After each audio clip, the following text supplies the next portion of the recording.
An election broadcast on behalf of the Labour Party.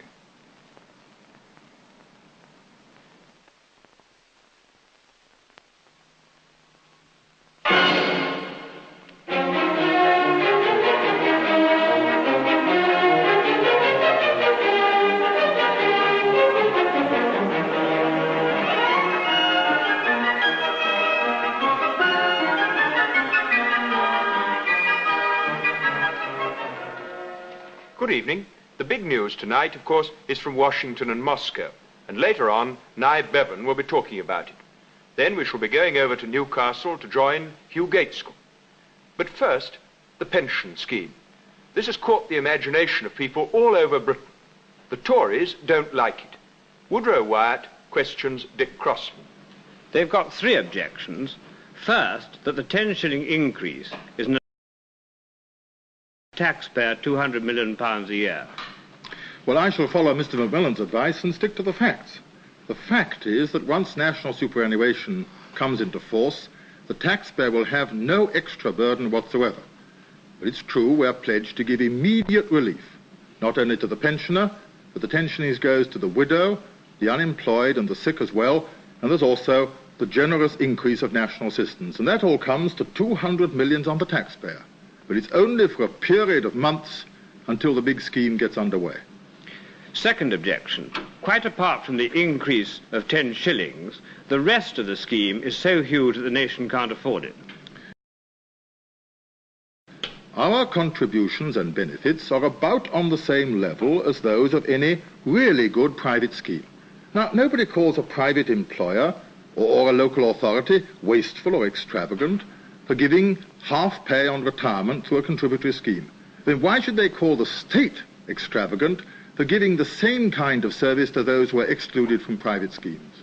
Third objection, that you're taking too much in contributions at the beginning to pay for the benefits you've got to hand out. I heard Boyd Carpenter say that, and he's also said, by the way, that we shan't be giving half pay on retirement till the year 2010. Again, I stick to the facts. A week. Now, she'll be retiring in 15 years, not in 2010. Under the Tories, she gets £2.10. Under us, she gets £4. And the difference of contribution is twopence. Now, I think, though our contributions are stiff, we do give value for money. One of the most exciting things about our campaign is the tremendous enthusiasm it's aroused amongst a wide variety of people. First, listen to what John Osborne, the playwright, has to say. Places have become the names of crimes. Suez, Kenya, Hola, Nyasaland. In spite of all its shortcomings and its glaring lack of imagination, the only political instrument we have which is rooted in a concern, a passionate concern for men and what they've become. I don't think it's entirely forgotten the meaning of truth and justice. Donald Soper put it like this. There are a lot of people who think that a parson oughtn't get himself mixed up with politics. In fact, they believe that politics and religion should be kept in separate compartments. And I'm sure they're wrong. If I want justice and mercy and goodwill, then I must seek them in a political way as well as a spiritual way. And that's one supreme reason why I shall vote Labour. And now the man who created Dixon of Dock Green, Ted Willis. I'm a writer. I'm frankly not very interested in slogans. I like to write about ordinary people. Vote Labour, because I think through the Labour movement, ordinary people get a square deal. Lady Pakenham has worked for the Labour Party all her life.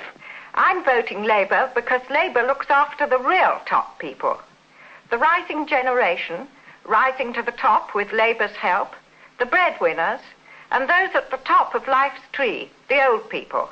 Expense accounts won't help these top people, but a sympathetic Labour government will.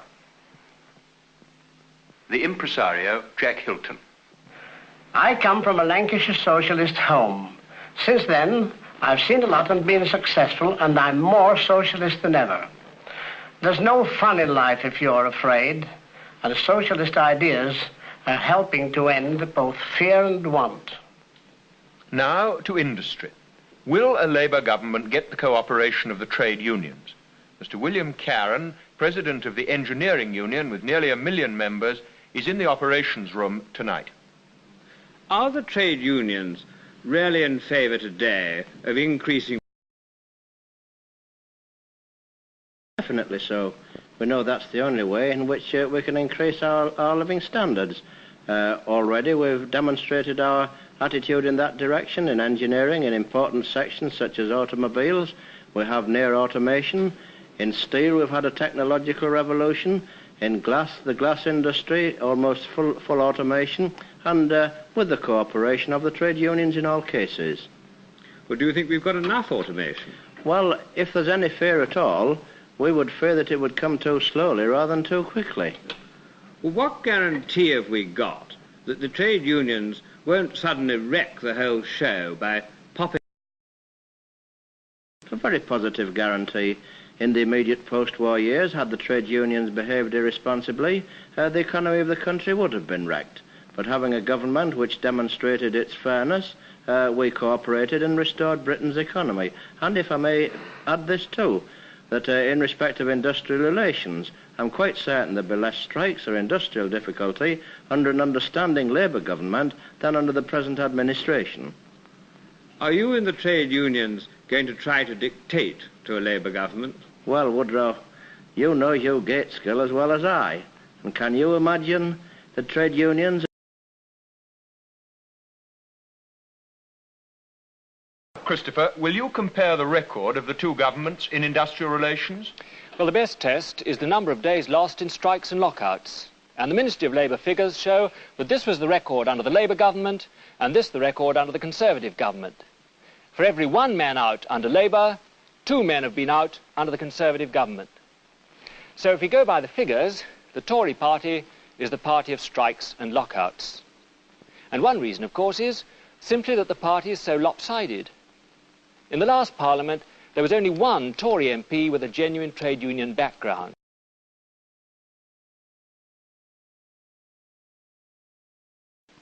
I mean, if you take 293 British citizens at random, you'll be lucky if you find one of them who is or has been a company director.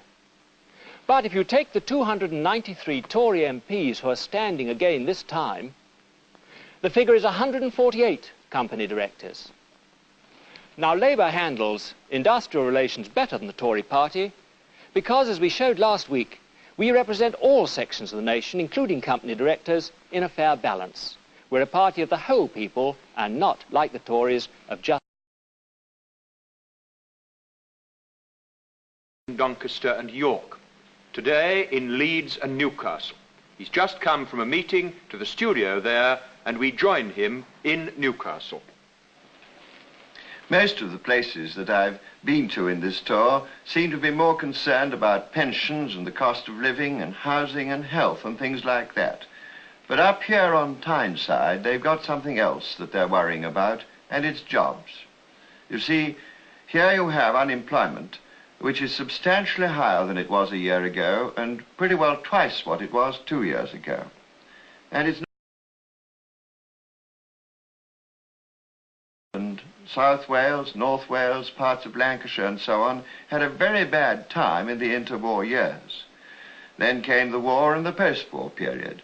And I think most people will admit that the Labour government did a pretty good job in bringing work to these areas by maintaining full employment and steering firms and new enterprises into this part of the world and giving them inducements to set up. Well, now you have the unemployment, not on the same scale as before, cropping up again. And part of it, I think, is because the Tories did not continue with the same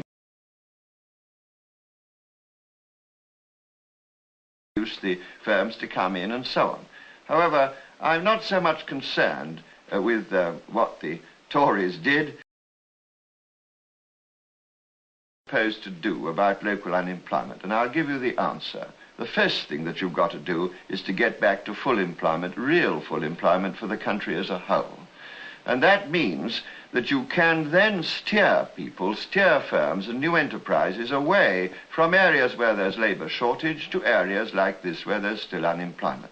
And then you've got to give inducements, you've got to build factories for them so that they come here more easily. You've got to encourage the local authorities to develop the services, the roads, the bridges, and water and so on.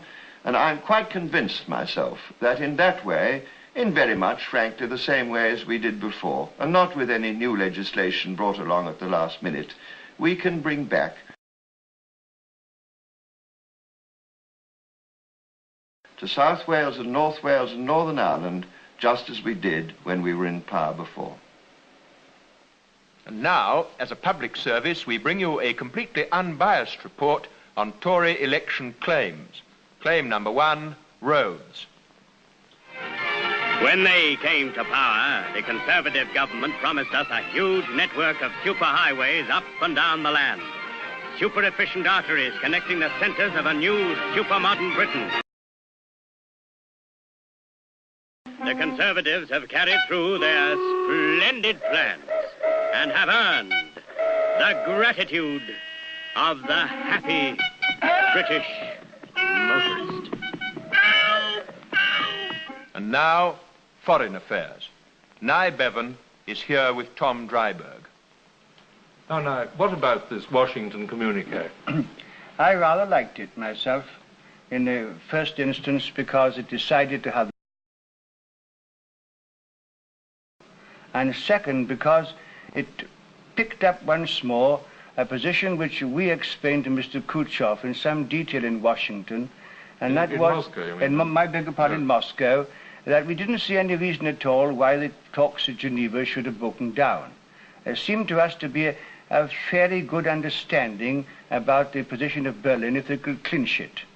And I think we rather impressed Mr. Khrushchev with that fact. You mean a temporary settlement in Berlin? A standstill agreement was the main summit talks are proceeding. Yes. Well, now, more broadly, however, how do you see Britain? Well, I think we have to realize that new nations have now come into existence to an extent as never before.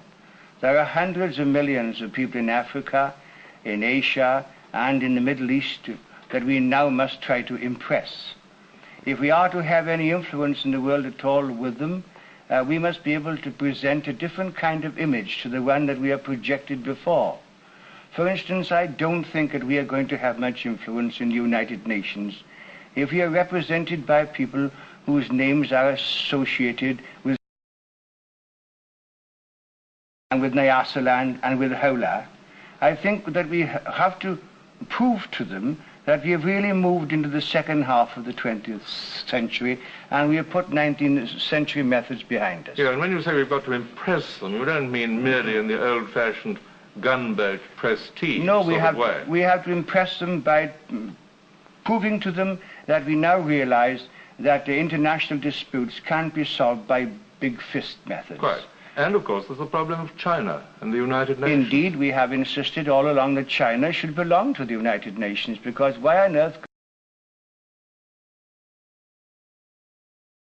when she's excluded from membership of it? Quite. It's a complete misconception of the function and nature of the United Nations. Of course it is. And as I say, I emphasize this very much, that we should not be able to influence these new nations if our names are associated with deeds which are repugnant to them. Quite. Now, finally, you've been going around the country quite a bit in the last week or two. Do you find that these issues do stir a response in people? I find people are, of course, interested in pensions and health charges and rents and these issues of foreign affairs really arouse profound emotions amongst them, because they realize that all these other things are of no value at all if we are unable to avoid war. I'm sure you're absolutely right about that. We end, as usual, with a question. If the Conservatives think their pension scheme is as good value for money as ours, why don't they publish comparative tables showing how much you pay and how much you get under each scheme?